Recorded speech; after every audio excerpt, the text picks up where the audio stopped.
تو آج ہم بات کر رہے ہیں پاکستان کے آئین کی، اور خاص طور پر اس حصے کی جو ہر شہری کی ذاتی آزادی سے متعلق ہے۔ جی، اور یہ ایک ایسا موضوع ہے جس میں ذاتی آزادی کو بہت بہت اہمیت دی گئی ہے۔ بالکل، لیکن کیا ہوتا ہے جب ریاست قانون کے دائرے میں رہتے ہوئے کسی شخص کی یہ آزادی وقتی طور پر ختم کر دیتی ہے؟ یعنی جب کسی کو گرفتار کیا جاتا ہے؟ ہاں، آج ہم اسی قانونی ڈھانچے کی گہرائی میں اتریں گے۔ ہمارا مقصد یہ سمجھنا ہے کہ قانون کا یہ توازن کیسے کام کرتا ہے، ایک طرف ریاست کے اختیارات اور دوسری طرف فرد کے بنیادی حقوق۔ اور دیکھیں، یہ صرف ایک قانونی مشق نہیں ہے، یہ اس بنیادی کشمکش کو سمجھنے کی کوشش ہے جو ہر جمہوری معاشرے میں ہوتی ہے۔ عوام کی حفاظت اور انفرادی آزادی کے درمیان توازن۔ بالکل، ہم دیکھیں گے کہ ایک عام گرفتاری کے وقت کیا ہوتا ہے، اور پھر اس کی سب سے پیچیدہ شکل یعنی احتیاطی حراست پر بھی بات کریں گے۔ اچھا، یہ وہ تصور ہے جہاں ریاست کسی کو جرم کرنے سے پہلے ہی روکنے کی کوشش کرتی ہے۔ جی، اور یہیں پر معاملہ بہت نازک ہو جاتا ہے۔ چلیں تو پھر شروع کرتے ہیں سب سے بنیادی اصول سے۔ ہمارے سامنے جو ذرائع ہیں ان میں آرٹیکل 9 کا ذکر ہے، جو کہتا ہے کہ کسی کو بھی قانون کے مطابق ہی زندگی یا آزادی سے محروم کیا جا سکتا ہے۔ اب یہ سننے میں تو بہت سیدھی سی بات لگتی ہے نا؟ بالکل، لیکن آپ دیکھیں، اس ایک جملے میں پورا جمہوری نظام چھپا ہوا ہے۔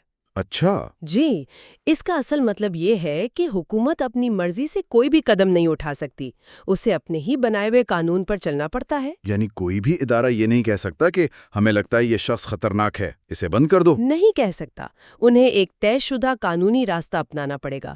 یہی وہ بنیاد ہے جو ریاست کو مطلق العنان بننے سے روکتی ہے۔ صحیح، یعنی یہ صرف ایک اصول نہیں بلکہ ریاست کے اختیارات پر ایک لگام ہے۔ بالکل۔ اور اسی کے ساتھ آرٹیکل 9A کا بھی ذکر ہے، جو صاف اور صحت مند ماحول کو ایک بنیادی حق قرار دیتا ہے۔ یہ تھوڑا غیر متوقع لگتا ہے۔ ہاں، پہلی نظر میں لگتا ہے۔ گرفتاری اور حراست کی بحث میں ماحول کا کیا کام؟ یہ ایک بہت دلچسپ نقطہ ہے۔ قانون یہاں زندگی کے حق کو بہت وسیع معنی دے رہا ہے۔ وہ کہہ رہا ہے کہ زندگی کا حق صرف سانس لینے کا نام نہیں، بلکہ ایک باوقار اور صحت مند زندگی گزارنے کا نام ہے۔ اچھا۔ تو جب آپ اس نظر سے دیکھتی ہیں تو فرد کی فلاح و بہبود مرکزی حیثیت اختیار کر لیتی ہے، چاہے وہ اس کی جسمانی آزادی ہو یا اس کے رہنے کی جگہ کا معیار۔ ٹھیک ہے۔ تو زندگی اور آزادی مقدس ہیں، اور انہیں صرف قانون کے تحت ہی محدود کیا جا سکتا ہے۔ اب آتے ہیں اس لمحے پر جب یہ ہوتا ہے، جب کسی کو گرفتار کیا جاتا ہے۔ جی، اس لمحے سے کون سے حقوق فوراً حرکت میں آ جاتے ہیں؟ آرٹیکل 10 اسی بارے میں ہے میرے خیال سے۔ جی، آرٹیکل 10 جیسے ہی کسی شخص کو گرفتار کیا جاتا ہے، دو بنیادی حقوق فوراً اسے مل جاتے ہیں۔ فوراً؟ جی، فوراً۔ پہلا، اسے گرفتاری کی وجوہات بتانا لازمی ہے۔ یہ بہت اہم ہے، کیونکہ اگر کسی کو یہی نہیں معلوم کہ اسے پکڑا کیوں گیا ہے تو وہ اپنا دفاع کیسے شروع کرے گا؟ صحیح۔ اور دوسرا حق ہے اپنی پسند کے وکیل سے مشورہ کرنے کا اور اس کے ذریعے اپنا دفاع کروانے کا۔ اور یہ صرف فون پر بات کرنے کی اجازت نہیں ہوگی، میرا مطلب ہے کہ وکیل ہر قدم پر موجود ہو سکتا ہے۔ بالکل، اس کا مطلب ہے کہ قانونی نمائندگی کا حق تفتیش کے ہر مرحلے پر حاصل ہے۔ ٹھیک ہے۔ اور اس کے فوراً بعد ایک اور بہت اہم اصول لاگو ہوتا ہے جسے اکثر 24 گھنٹے کا اصول کہا جاتا ہے۔ اچھا، ہاں، اس کے مطابق ہر گرفتار شخص کو 24 گھنٹے کے اندر کسی میجسٹریٹ کے سامنے پیش کرنا لازمی ہے۔ ایک منٹ، کیا اس 24 گھنٹے میں وہ وقت بھی شامل ہے جو اسے کسی دور دراز کے گاؤں سے گرفتار کر کے شہر کی عدالت تک لانے میں لگتا ہے؟ بہت اچھا سوال ہے۔ نہیں، قانون اس حقیقت کو تسلیم کرتا ہے۔ اچھا۔ اس 24 گھنٹے کی مدت میں گرفتاری کی جگہ سے عدالت تک کے سفر کا وقت شامل نہیں ہے، لیکن یہ اصول دراصل ریاست کے ہاتھ باندھ دیتا ہے۔ کس طرح؟ یہ قانون کا طریقہ ہے یہ کہنے کا کہ آپ کسی کو اٹھا کر غائب نہیں کر سکتی۔ آپ کے پاس صرف ایک دن ہے یہ ثابت کرنے کے لیے کہ آپ کے پاس اس شخص کو حراست میں رکھنے کی کوئی ٹھوس وجہ ہے۔ یعنی ایک الٹی گنتی شروع ہو جاتی ہے۔ بالکل، گرفتاری کے لمحے سے۔ اور مجسٹریٹ کا کردار یہاں کیا ہے؟ کیا وہ صرف حاضری لگاتا ہے؟ نہیں، بالکل نہیں۔ میجسٹریٹ ایک طرح سے پہلا انسانی فائر وال ہے۔ اس کا کام یہ دیکھنا ہے کہ کیا پولیس کے پاس گرفتاری کے لیے کوئی معقول وجہ تھی بھی یا نہیں، اور کیا مزید حراست کی ضرورت ہے۔ جی، یہ عدالتی نگرانی کا پہلا اور فوری قدم ہے۔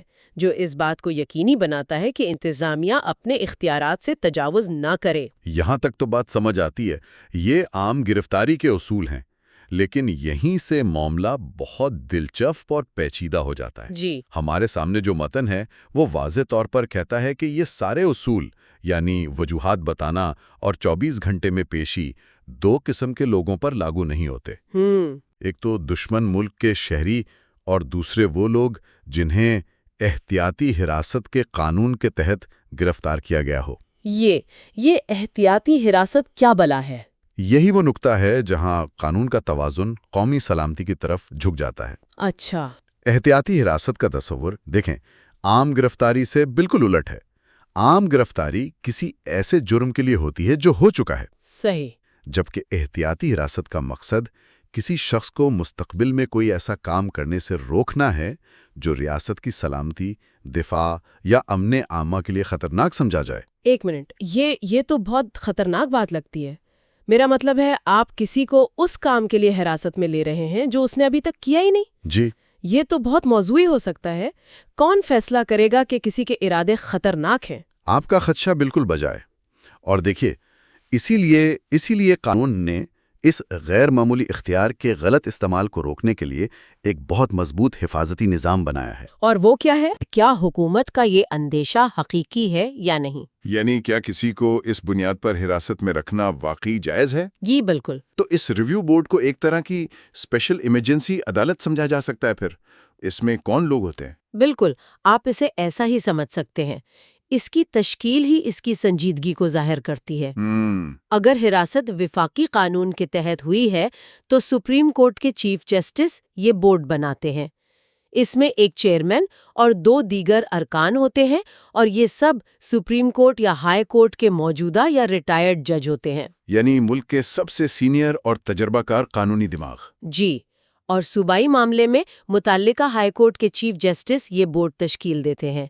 ان کا کام صرف یہ دیکھنا ہوتا ہے کہ کیا حکومت کا فیصلہ واقعی جائز ہے یا نہیں۔ تو یہ بورڈ کام کیسے کرتا ہے؟ کیا حراست میں لینے کے فوراً بعد کیس ان کے پاس چلا جاتا ہے؟ نہیں، قانون کہتا ہے کہ کسی بھی شخص کو احتیاطی حراست میں 3 ماہ سے زیادہ نہیں رکھا جا سکتا۔ اچھا، جب تک کہ یہ ریویو بورڈ اس کی حراست کو توسیع دینے کی منظوری نہ دے۔ یعنی 3 مہینے کی ایک حد ہے۔ جی، 3 ماہ کے اندر حکومت کو اپنا کیس اس بورڈ کے سامنے پیش کرنا ہوتا ہے اور یہ ثابت کرنا ہوتا ہے کہ اس شخص کو مزید حراست میں رکھنا کیوں ضروری ہے۔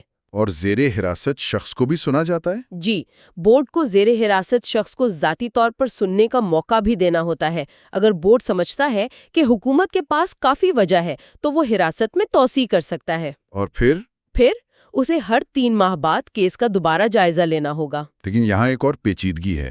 متن میں لکھا ہے کہ حراست کا حکم دینے والی اتھارٹی 15 دن کے اندر وجوہات تو بتائے گی، لیکن جی، ساتھ ہی یہ بھی لکھا ہے کہ اگر وہ سمجھے کہ کچھ حقائق بتانا عوامی مفاد کے خلاف ہے تو وہ انہیں ظاہر کرنے سے انکار بھی کر سکتی ہے۔ ہاں، یہ ایک بہت بڑا اگر ہے۔ اس کا مطلب تو یہ ہوا کہ ریاست ایک شخص کو حراست میں بھی رکھے اور اسے یہ بھی نہ بتائے کہ ٹھوس وجوہات کیا ہیں، تو پھر وہ اپنا دفاع کیسے کرے گا؟ یہ اس پورے نظام کا سب سے نازک اور متنازع پہلو ہے۔ یہ تو انصاف کے بنیادی اصول کے خلاف نہیں لگتا؟ دیکھیں، آپ ایک بنیادی تضاد کی نشاندہی کر رہی ہیں۔ ایک طرف قانون فرد کو نمائندگی کا حق دیتا ہے اور ایک طاقتور ریویو بورڈ بناتا ہے، جی، لیکن دوسری طرف وہ ریاست کو عوامی مفاد کے نام پر ایک طرح کا ویٹو پاور بھی دیتا ہے کہ وہ معلومات کو خفیہ رکھ سکتی ہے۔ تو پھر انصاف کیسے ہوگا؟ عملی طور پر یہ توازن قائم کرنا ریویو بورڈ کے ججوں کی بصیرت پر منحصر ہوتا ہے کہ وہ ریاست کے رازداری کے دعوے اور فرد کے دفاع کے حق کے درمیان انصاف کیسے کرتے ہیں۔ یہ واقعی ایک مشکل توازن ہے۔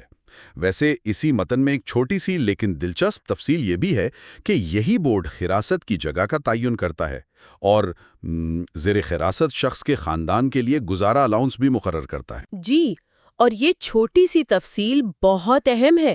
یہ اس بات کی نشاندہی کرتی ہے کہ قانون اس حراست کو ایک سزا نہیں بلکہ ایک غیر معمولی انتظامی اقدام سمجھتا ہے۔ اچھا، اسی لیے وہ اس کے انسانی پہلوؤں جیسے کہ خاندان کی کفالت کو بھی نظر انداز نہیں کرتا۔ یہ سب سن کر ایک سوال ذہن میں آتا ہے، کیا یہ سلسلہ ہمیشہ چلتا رہ سکتا ہے؟ یعنی کسی کو مستقبل کے خطرے کی بنیاد پر مہینوں یا سالوں تک بھی حراست میں رکھا جا سکتا ہے؟ قانون میں ایک لکیر کھینچی گئی ہے، لیکن اس لکیر میں بھی کچھ استثنائیں ہیں۔ اچھا، آرٹیکل 10(7) کے مطابق عام حالات میں کوئی بھی شخص جسے امن و امان کے خلاف کام کرنے کے شبہے میں حراست میں لیا گیا ہو، جی، وہ 24 مہینوں کی مدت میں کل 8 ماہ سے زیادہ حراست میں نہیں رکھا جا سکتا، اور کسی دوسرے معاملے میں یہ مدت کل 12 ماہ ہے۔ لیکن ہمیشہ ایک لیکن ہوتا ہے۔ جی، یہ حد ان لوگوں پر لاگو نہیں ہوتی جن پر دشمن کے لیے کام کرنے یا پاکستان کی سالمیت یا سلامتی کے خلاف کام کرنے کا الزام ہو، یا کسی بھی قسم کی ملک دشمن سرگرمی میں ملوث ہونے کا۔ بالکل۔ ان سنگین معاملات میں حراست کی مدت ان حدود سے تجاوز کر سکتی ہے، بشرطے کہ ریویو بورڈ ہر 3 ماہ بعد اس کی منظوری دیتا رہے۔ تو اگر الزامات سنگین نوعیت کے ہوں تو 8 یا 12 مہینے کی حد ختم ہو جاتی ہے؟ جی، وہ لاگو نہیں ہوتی۔ اور حراست غیر معینہ مدت تک بھی جا سکتی ہے جب تک ریویو بورڈ اسے جائز سمجھتا رہے۔ بالکل، یہ ایک ڈیزائن ہے۔ قانونی ڈھانچہ عام حالات میں فرد کی آزادی کو زیادہ سے زیادہ تحفظ فراہم کرتا ہے، لیکن جیسے ہی معاملہ قومی سلامتی کا آتا ہے، یہی ڈھانچہ ریاست کو زیادہ اختیارات اور لچک فراہم کر دیتا ہے۔ ان تمام تفصیلات اور پیچیدگیوں کے بعد آئین میں ایک اور آرٹیکل 10A شامل کیا گیا، منصفانہ سماعت کا حق۔ Right to a fair trial. جی، ان سب باتوں کے تناظر میں اس کا کیا مطلب نکلتا ہے؟ کیا یہ صرف ایک اچھی بات ہے یا اس کا کوئی عملی اثر بھی ہے؟ نہیں، یہ صرف ایک اچھی بات نہیں، بلکہ یہ وہ چھتری ہے جس کے نیچے یہ تمام اصول آتے ہیں۔ اچھا، یہ ایک جامع گارنٹی ہے۔ یہ کہتا ہے کہ جب بھی ریاست کسی شخص کے حقوق کا تعین کرے گی یا اس پر کوئی مجرمانہ الزام لگائے گی تو اسے ایک منصفانہ اور شفاف موقع دیا جائے گا۔ اور اس میں ڈیو پروسیس کا لفظ بھی استعمال ہوا ہے؟ جی، مناسب قانونی عمل۔ اس کا سادہ سا مطلب یہ ہے کہ حکومت کو اپنے ہی بنائے ہوئے قوانین پر قدم بقدم چلنا پڑتا ہے۔ وہ کسی بھی مرحلے پر شارٹ کٹ نہیں لے سکتی۔ ہر کارروائی شفاف اور طے شدہ اصولوں کے مطابق ہونی چاہیے۔ تو چاہے وہ 24 گھنٹے میں مجسٹریٹ کے سامنے پیشی ہو یا احتیاطی حراست میں ریویو بورڈ کا جائزہ، یہ سب اسی بڑے اصول منصفانہ سماعت کے تحت آتے ہیں۔ بالکل۔ آرٹیکل 10A ایک طرح سے ان تمام مخصوص طریقہ کار کو آئینی طور پر مزید مضبوط کرتا ہے اور اس بات کو یقینی بناتا ہے کہ ان کی روح کے مطابق عمل کیا جائے۔ تو اگر ہم اس ساری گفتگو کو سمیٹیں تو ہمارے سامنے ایک ایسا نظام ہے جس میں چیک اینڈ بیلنس کی بہت کوشش کی گئی ہے۔ جی، عام گرفتاری کے لیے فوری عدالتی نگرانی کا نظام ہے، اور احتیاطی حراست جیسی غیر معمولی صورتحال کے لیے ملک کے سب سے سینئر ججوں پر مشتمل ایک نگرانی کا نظام بنایا گیا ہے۔ جی، قانونی ڈھانچہ اپنی جگہ موجود ہے اور کاغذ پر یہ بہت متوازن نظر آتا ہے۔ اصل امتحان ہمیشہ اس کے اطلاق میں ہوتا ہے، خاص طور پہ جب عوامی مفاد اور ریاست کی سلامتی جیسی وسیع اصطلاحات استعمال ہوتی ہیں۔ بالکل۔ ان الفاظ کی تشریح ہی عملی طور پر فرد کے حقوق اور ریاست کے اختیارات کی حدود کا تعین کرتی ہے۔ اس گفتگو کے بعد ایک آخری سوچ ذہن میں آتی ہے۔ قانون ایک واضح عمل فراہم کرتا ہے جس میں ریویو بورڈز اور وقت کی حدود شامل ہیں، لیکن اسی قانون میں ایسی شکیں بھی موجود ہیں جو ریاست کو عوامی مفاد کے نام پر معلومات روکنے کی اجازت دیتی ہیں۔ یہ ایک بنیادی تضاد کی طرح لگتا ہے۔ اور یہی وہ سوال ہے جس پر غور کرنا چاہیے۔ کوئی بھی معاشرہ یہ کیسے یقینی بنا سکتا ہے کہ عوام کی حفاظت کے لیے بنائے گئے یہ غیر معمولی اختیارات خود ان آزادیوں کو ختم نہ کر دیں جن کی حفاظت کے لیے وہ بنائے گئے تھے؟ سلامتی اور آزادی کے درمیان حقیقی لکیر کہاں کھینچی جاتی ہے؟ نہ صرف آئین کی کتاب میں بلکہ تھانے، عدالت اور حراستی مرکز کی عملی حقیقت میں۔ You are watching Legal Gupshup and GK with MD, your source for legal, historical, and breaking news. Don't forget to like, subscribe, and share for more informative content.